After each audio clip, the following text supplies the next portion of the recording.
Okay, week two of reading Proust, the second 100 pages up until the beginning of Swan in Love.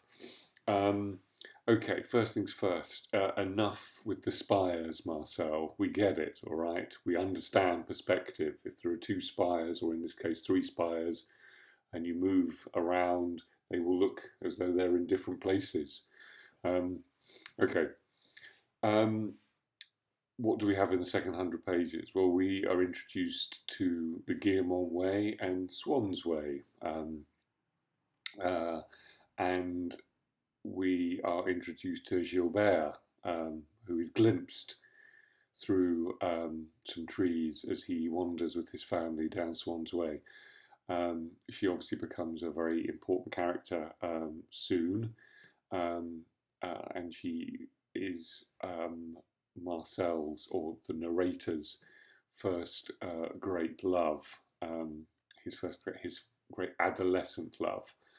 Um, and so we have seen her. We've also seen, interesting, and I don't remember this at all, our first introduction to what becomes referred to as inversion, which is um, homosexuality.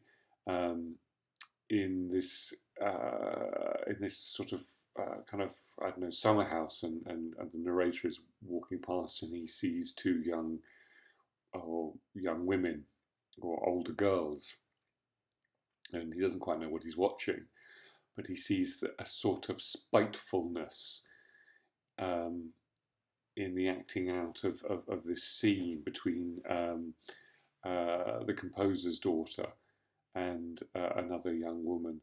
Um, it's interesting it is young women that is the first our first introduction to this, because obviously it will be very much men over the next 3,000 pages or whatever.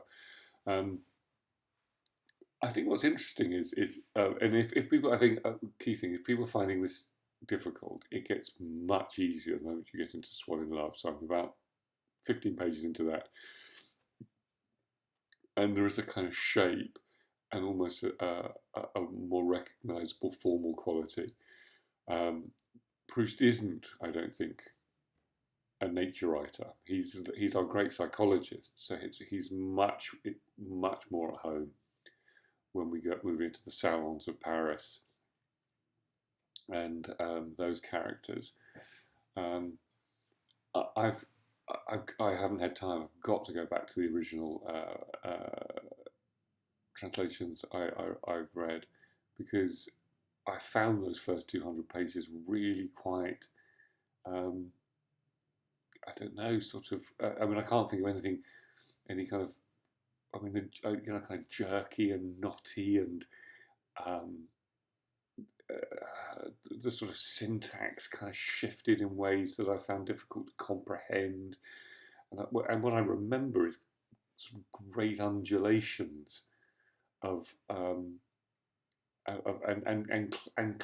kind of clarity, almost a, what would the word be? Kind of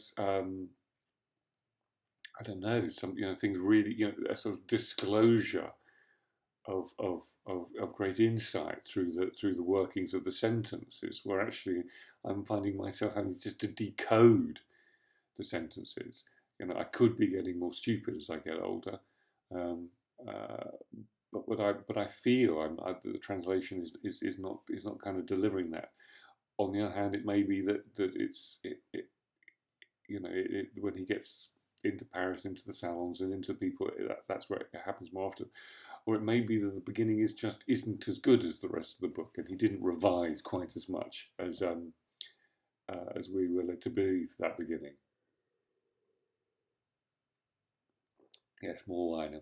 Um, um, so yeah, so people, please stay with it. Swan in Love becomes, I think, a little easier and a little more engaging, and I think there's more in it to for us to kind of, I don't know, sort of, what would the word be? There is just sort of more access points and moments of connection, because it's more about people that I think there's a sort of gradation of different people, um, rather than endless aunts and endless grandmothers and endless neighbours. And talking about that, there is obviously some very amusing writing as and his notion of snobbishness in in his neighbour who's terribly friendly with them, but isn't when someone of a higher class is around, and gets himself in all sorts of tangles. And there's this notion that you can really play with someone who's snobbish because they don't recognise it about themselves, but they can't help themselves, and that's what Marcel's father does in saying, "Do you know anyone at Baalbek?" It becomes impossible for him not to reveal himself as a snob. Um, but anyway, onwards and upwards. Yes, and thank you if you've continued. I look forward to your comments, and let's touch base in a week or so. Many thanks. Bye bye.